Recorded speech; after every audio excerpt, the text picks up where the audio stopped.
O Senhor esteja convosco. Proclamação do Evangelho de Jesus Cristo, segundo Mateus. Naquele tempo, disse Jesus aos seus discípulos: não penseis que vim abolir a lei e os profetas. Não vim para abolir, mas para dar-lhes pleno cumprimento. Em verdade vos digo, antes que o céu e a terra deixem de existir, nenhuma só letra ou vírgula serão tiradas da lei, sem que tudo se cumpra. Portanto, quem desobedecer a um só desses mandamentos, por menor que seja, e ensinar os outros a fazerem o mesmo, será considerado o menor no reino dos céus. Porém, quem os praticar e ensinar, será considerado grande no reino dos céus. Palavra da salvação.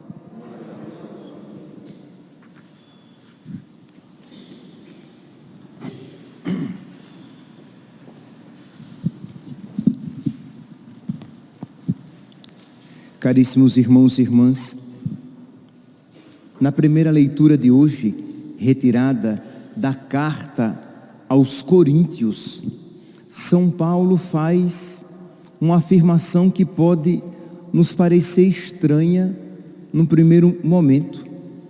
Ele usa palavras muito duras até para se referir à lei do Antigo Testamento. Ele diz assim, que a letra mata. Vamos aqui ouvir desde o início, segunda carta de São Paulo aos Coríntios, capítulo 3, versículo 4. Por Cristo temos tal confiança perante Deus, não porque sejamos capazes por nós mesmos de ter algum pensamento como de nós mesmos, mas essa nossa capacidade vem de Deus. Ele é que nos tornou capazes de exercer o mistério de uma aliança nova.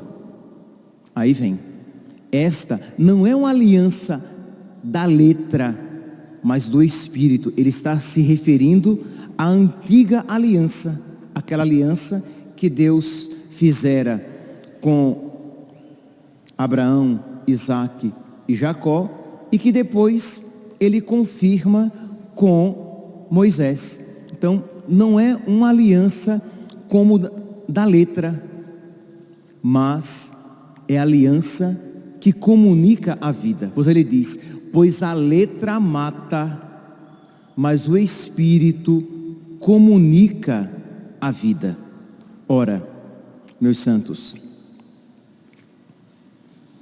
versículo 6, a letra mata, mas o Espírito comunica a vida. O que é que São Paulo ele quer dizer com isso? A lei no Antigo Testamento, ela revelava a situação de pecado em que o homem se encontrava. Quando no Antigo Testamento toda aquela lei era apresentada, o homem via que ele era incapaz de realizar aquilo que Deus estava apresentando. Por isso que São Paulo está dizendo aqui que a letra mata, isto é, aquela lei dada por Deus no Antigo Testamento, que outros profetas haviam afirmado que eram como uma lei escrita em tábuas de pedra, fazendo referência ao que quando Moisés desceu do monte, ele recebeu com as 2 tábuas da lei, com os mandamentos escritos em tábuas de pedra. Isto é, era uma lei exterior ao homem, era como uma lei escrita em corações de pedra, que não se sentiam inclinados a viver aquilo. Então percebem aqui o que é uma lei exterior? É uma lei que nos manda fazer algo para a qual nós não nos sentimos inclinados, nós não sentimos desejo de realizar aquilo que nos está sendo mandado. É por isso então que São Paulo vai dizer que a lei mata. É por isso que São Paulo vai chamar este ministério no versículo 7º, de ministério de morte. É por isso que São Paulo vai chamar no versículo 9 de ministério da condenação. Por quê? Porque a lei no Antigo Testamento revelava quão diferente era o homem e quão distante estava o seu coração do coração de Deus. Mas Deus promete que Ele fará uma nova aliança, uma aliança no Espírito, quando o nosso coração se tornará semelhante ao dele, quando o nosso coração amará aquilo que o seu coração ama, quando o nosso coração desejará aquilo que o coração de Deus deseja. Fazendo aqui indo para frente centenas de anos, Santa Teresinha, ela vai pedir uma graça a Deus inconcebível para o Antigo Testamento, mas muito adequada segundo a mentalidade do Novo Testamento. Santa Teresinha pede a Deus a graça de estar tão unida a Ele, de modo que os desejos de Deus sejam os seus e os seus sejam de Deus. Imagine, uma coisa, nós pedimos isso, nós pedimos a Deus a graça de os desejos de Deus serem os nossos, mas nós não temos normalmente a ousadia de pedir a Deus a graça de que os nossos desejos sejam os dele, isto é, que estejamos tão unidos a Ele, que não haja mais diferença. Isso acontece de uma maneira perfeita, perfeitíssima na Virgem Maria. Não existe incompatibilidade entre a vontade de Deus e a vontade da Virgem Maria, a vontade da Virgem Maria e a vontade de Deus, de modo que quem é escravo da Virgem Maria vive a sua escravidão perfeita em relação a Deus, isto é, quem se entrega totalmente à Virgem Maria, sabe que está se entregando completamente a Deus. Quem faz a vontade da Virgem Maria, estará fazendo em tudo a vontade de Deus. Mas esta é uma promessa que nós vemos de uma maneira perfeitíssima no coração do próprio Deus, no coração de Cristo. E é tão adequado isso dizermos neste mês de junho, em que nós recordamos o coração de Jesus, o seu amor por nós, por causa do seu amor a Deus, Ele que nos ama com o seu coração humano, pois bem, mas também se adequa naquela criatura perfeitíssima, na Virgem Maria. Pois bem, só que, como eu estou falando, esta promessa já tinha sido feita lá no Antigo Testamento. Se nós pegarmos Jeremias, capítulo 24, versículo 7, nós iremos encontrar que é uma promessa já do Antigo Testamento. Isto é, os profetas, iluminados pelo Espírito Santo, vendo que os homens eram incapazes de se deixar guiar perfeitamente pela vontade de Deus, os profetas, percebendo que a lei de Deus era sempre um peso para eles, Deus então inspira os profetas a dizerem: dar-lhes-ei um coração capaz de me amar e de saber que eu sou o Senhor. Isso aqui é uma promessa de Deus. Deus estava prometendo, Ele realiza isso perfeitamente no seu Filho e na sua Mãe Santíssima. Isto é, dar-lhes-ei um coração capaz de amar a Deus, de conhecer a Deus e de saber que Deus é bom, que Deus é o nosso Senhor, que não existe alegria mais perfeita do que obedecer a Deus. No Antigo Testamento, mesmo aqueles que obedeciam a Deus, obedeciam com um peso, com um esforço muito grande. O Senhor promete nos conceder o Espírito, de modo que obedecer a Deus vai ser a nossa liberdade e a nossa alegria. Continua aqui o profeta Jeremias: eu serei o seu Deus, porque de todo o coração eles se voltarão para mim. É por isso que quem não conhece a Deus, quando olha para os mandamentos de Deus, os acha pesados, imagine, que coisa horrorosa eu não poder abortar, imagine que coisa horrorosa, que exigência do tamanho do mundo, eu não poder me prostituir, eu não poder usar o meu corpo de todas as maneiras possíveis e imagináveis, que coisa horrorosa eu não poder roubar. Mas para aquele que está em Deus, para aquele que é guiado pelo Espírito Santo, para aquele que está na nova aliança, é uma maravilha conhecer aquilo que agrada a Deus e encontrar a alegria em fazer a vontade de Deus. Por isso que São Paulo, enquanto ele chama a lei da letra de morte, ele chama a lei do Espírito a vida.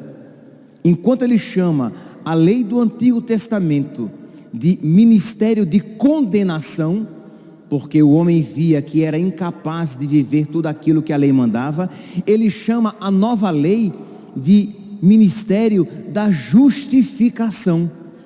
Porque enquanto na lei antiga era dito faça, na lei nova Deus diz façamos.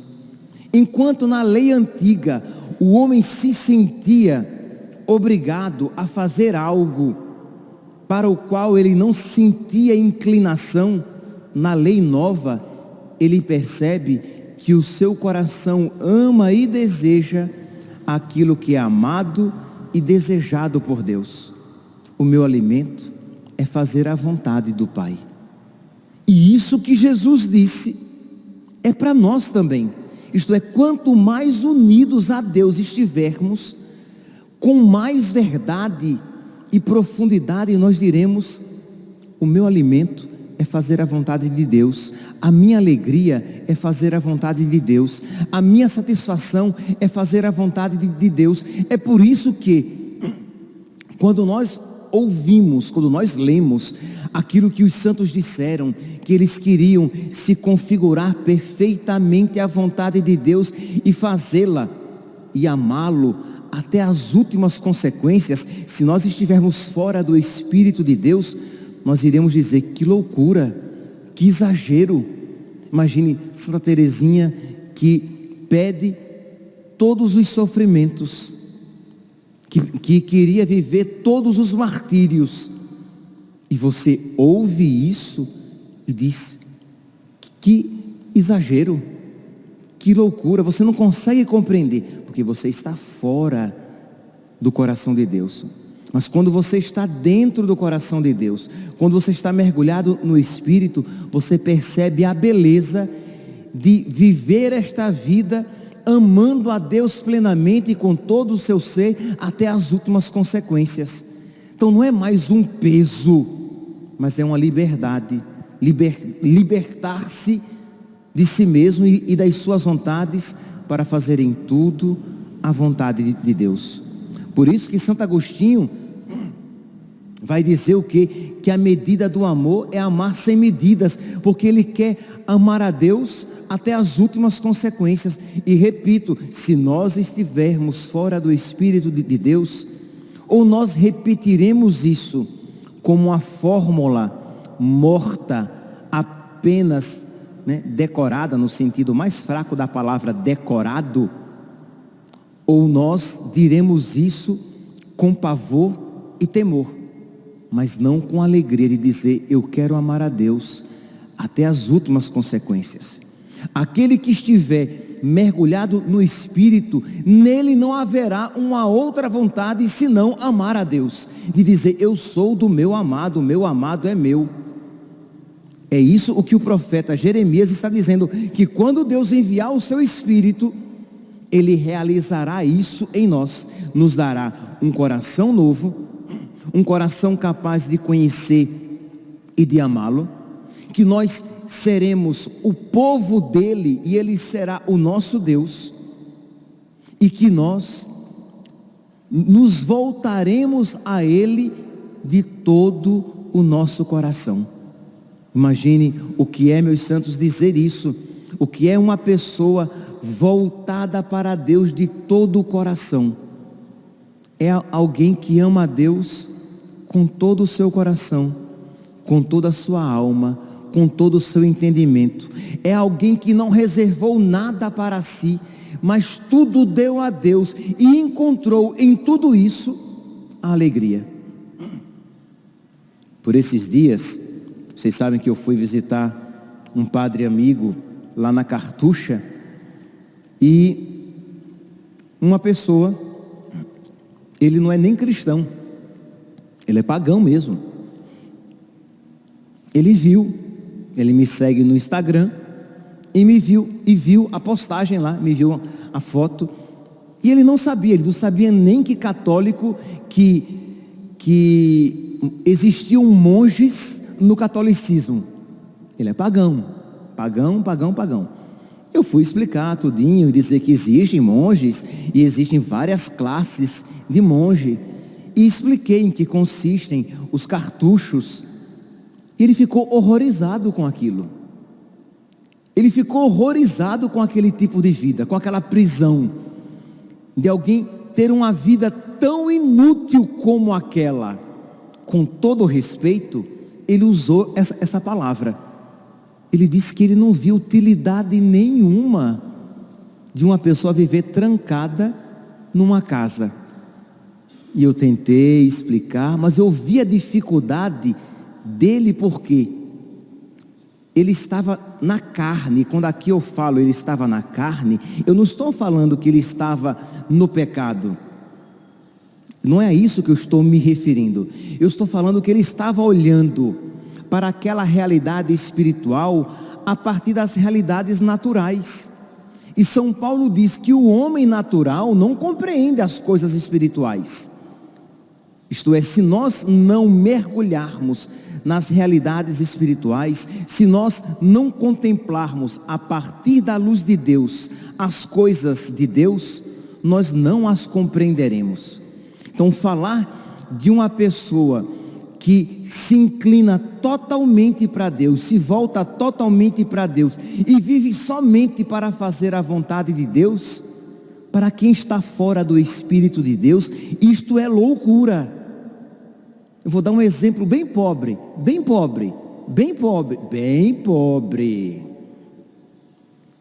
mas que já escandaliza muito. Sair de casa com 10 graus para vir à missa, para muitos é loucura. Como assim, gente? Não precisa ir à missa todos os dias. Tá bom domingo. E tá 10 graus lá fora. Tá uma maravilha. E tá 10 graus lá fora. Está gelado. E você sai no escuro para ir à missa. O que é que vocês vieram fazer aqui na igreja? As pessoas não compreendem, porque elas estão fora do Espírito de Deus. Elas não compreendem o valor da palavra, elas não compreendem o que está no santo sacrifício da missa, e poder receber o corpo, sangue, alma e divindade. Valeria vir a pé, com os pés no chão gelados, e sem agasalho algum, passando frio, para receber na vida apenas uma Eucaristia. Quantos homens e mulheres em lugares de perseguição arriscam a própria vida para ir à igreja e receber Jesus, quando em muitos lugares no mundo isso é proibido, isso é crime.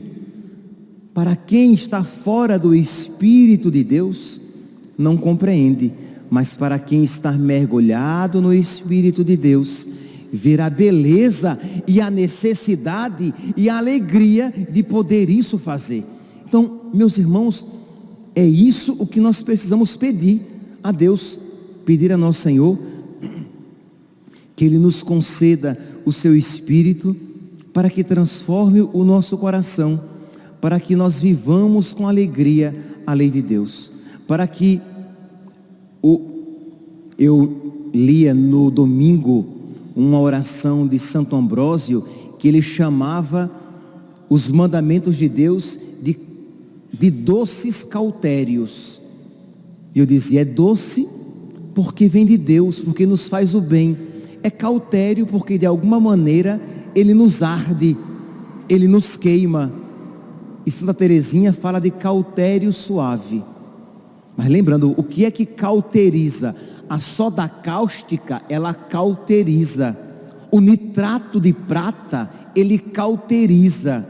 O fogo, ele cauteriza. O laser, quando você faz uma cirurgia a laser, ele cauteriza, ele queima. Mas aquilo é bom, porque aquilo me faz o bem, aquilo me proporciona saúde. E os cautérios de Deus são maravilhosos, porque abrem as portas do céu, do coração de Deus, para que eu ame cada vez mais. Para quem olha de fora, aquilo é mal. Pegue um cachorro e queime-lhe uma ferida, ele não vai entender. Aquilo é mal e ele fugirá daquilo. Mas uma pessoa, mesmo sofrendo, ela verá que aquilo é bom. E ela pedirá ajuda, que alguém até lhe segure, mas lhe estenderá a mão para que aquela sua ferida purulenta seja cauterizada e ele seja curado. Então assim somos nós. Nós sabemos que pedir a Deus que a sua vontade se cumpra em nós plenamente e que nós vivamos plenamente para Ele, nós sabemos que isso nos custará, mas nós sabemos que isso será a nossa maior alegria, que nisso consistirá a nossa maior perfeição. E nós iremos dizer então que isso é a verdadeira vida, é a verdadeira liberdade. Por isso, e com isso vou terminando, São Paulo vai falar que o Espírito é que dá a vida, que o ministério do Espírito é o ministério da justificação. E é exatamente, meus irmãos, neste sentido que no Evangelho de hoje, Jesus vai dizer, Mateus capítulo 5, versículo 19. Jesus vai dizer assim que quem ensinar outras pessoas, que quem viver e ensinar esses mandamentos, será grande no reino dos céus. Ora, nosso Senhor não diz isso porque seja simplesmente uma obediência cega à sua vontade, porque quem isso fizer e isso ensinar, estará amando e estará fazendo o maior ato de caridade, que é ensinar outras pessoas também a amar a Deus de todo o coração. Portanto, de uma maneira bem prática, gostaria que você, nessa missa de hoje, pensasse naquilo que tem sido um peso na sua vida. Que mandamentos de Deus têm sido um peso na sua vida? É viver a paciência? Você percebe que você tem sido muito impaciente com os outros, ao ponto de perder a caridade? Você tem tido dificuldade de viver a fidelidade matrimonial, de modo que você viver a fidelidade com a sua esposa, ou viver a fidelidade ao seu marido, isso tem sido um peso na sua vida? É a vida de oração? Você tem sentido um peso de procurar Deus no seu dia a dia? Encontrar-se com Deus tem sido quase um martírio.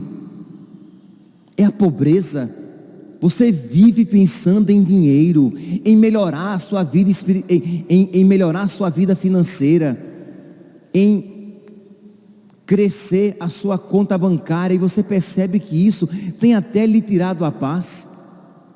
É a sua saúde, é a sua vida física.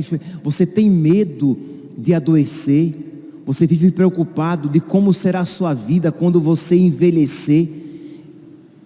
Isto é, o que é que na sua vida tem prendido o seu coração a essas coisas meramente humanas, meramente carnais? Pois bem, agora você vai voltar o seu coração para Deus e suplicar o Espírito Santo.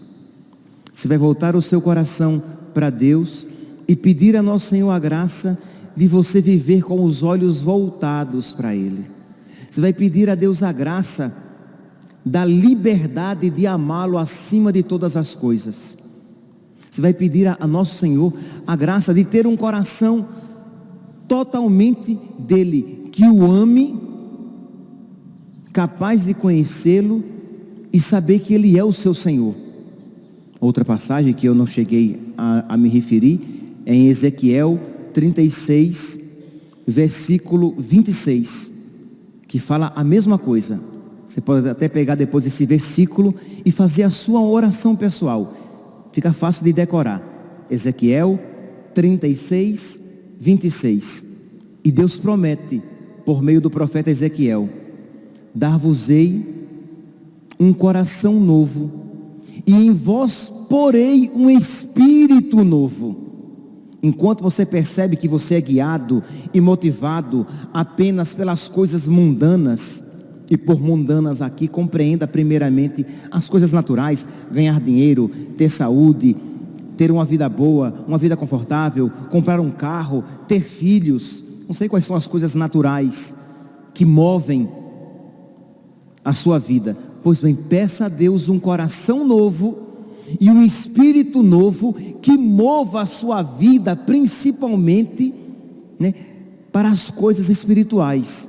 Não é que você vai deixar de trabalhar, não é que você vai deixar de se preocupar com as suas coisas deste mundo, mas o seu foco primeiro estará em fazer a vontade de Deus, em amar a Deus, em obedecer os mandamentos de Deus, em ensinar os seus filhos a amar a Deus, em ensinar os seus filhos a obedecer os mandamentos de Deus. Porque você verá que nisso consiste a verdadeira felicidade, a verdadeira liberdade, a verdadeira realização. E você quer o melhor para você e para os seus filhos. Mas o problema é quando você vive pensando nas coisas materiais e ensina os seus filhos a pensarem apenas nas coisas materiais. De modo que, quando você se volta para as coisas espirituais, elas se tornam um peso, elas se tornam desagradáveis, elas se tornam até mesmo exageradas, fonte de tristeza, fonte de morte. Por isso que a letra mata. Pois bem, continuando aqui, para terminar, o padre fala demais. Versículo 26, dar-vos-ei um coração novo, e em vós porei um espírito novo, tirar-vos-ei do peito este coração de pedra, este coração voltado apenas para as coisas deste mundo, dar-vos-ei um novo coração de carne, semelhante ao coração de nosso Senhor. O meu alimento é fazer a vontade do Pai, o meu alimento é alegrar o coração do Pai, a minha vontade é fazer em tudo a vontade do Pai. Dar-vos-ei um coração de carne, um coração semelhante ao de Jesus, para que a nossa felicidade consista naquilo que alegrou o coração humano de Jesus aqui na terra: amar o Pai e os irmãos. Que isso seja uma necessidade.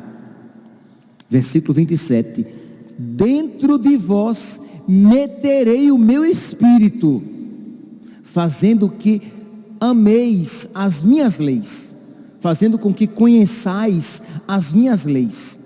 Conhecer e amar aqui estão muito unidas. Então Deus diz, por meio do profeta Ezequiel, que Ele vai meter, Ele vai colocar dentro de nós o Espírito dEle, um Espírito novo, para que nós conheçamos a vontade dEle, para que nós amemos a vontade dEle, para que nós conheçamos os seus mandamentos, de modo que nós digamos: o mandamento de Deus é bom, o mandamento de Deus é maravilhoso, para os olhos é uma luz, diz o salmista. Os mandamentos de Deus para os olhos é uma luz, enquanto para o mundo os mandamentos de Deus são trevas. Enquanto para o mundo os mandamentos de Deus são odiosos. Falar de não pecar contra a castidade, falar de não abortar, falar de não levantar falso testemunho, falar de não pensar em promiscuidades. Para o mundo isso é um absurdo, é uma castração. Mas Deus disse: eu meterei o meu espírito em vós, e vocês vão conhecer os meus mandamentos, vocês vão ver os meus mandamentos como eles são vistos por mim. E nós veremos que os mandamentos de Deus são bons, que os mandamentos de Deus nos dão a verdadeira felicidade. Isso é promessa de Deus. Ora, é maravilhoso pedir o que Deus quer dar. O problema é quando você pede a Deus o que Ele não quer dar, porque não será para o seu bem. Mas quando você dobra os seus joelhos e pede o que Deus quer dar, a sua oração é infalível, porque Deus quer dar. Isso será para a glória de Deus, isso será para a sua santificação, e será para o bem dos outros irmãos. Então peça com humildade, peça com perseverança, mas peça, porque Deus quer dar a nós um coração novo. Deus quer infundir em nós um espírito novo, para que nós amemos, para que nós conheçamos os seus mandamentos. Dentro de vós meterei o meu espírito, fazendo com que obedeçais as minhas leis, e sigais e observeis os meus preceitos. Habitareis então a terra que fiz presente a vossos pais. Sereis o meu povo, e eu serei o vosso Deus. Que nós, meus santos, hoje, nesta quarta-feira, dia que nós católicos dedicamos a São José, peçamos que ele, que acolheu tão profundamente o Espírito de Deus no seu coração, ao ponto de ter amado, de ter conhecido e amado a vontade de Deus, que Ele nos ensine, juntamente com a sua esposa santíssima, que eles nos ensinem a conhecer e a amar cada vez mais a vontade de Deus, para que nós vejamos que a vontade de Deus é boa e é ela que nos dá a verdadeira vida. Louvado seja nosso Senhor Jesus Cristo, para sempre seja louvado.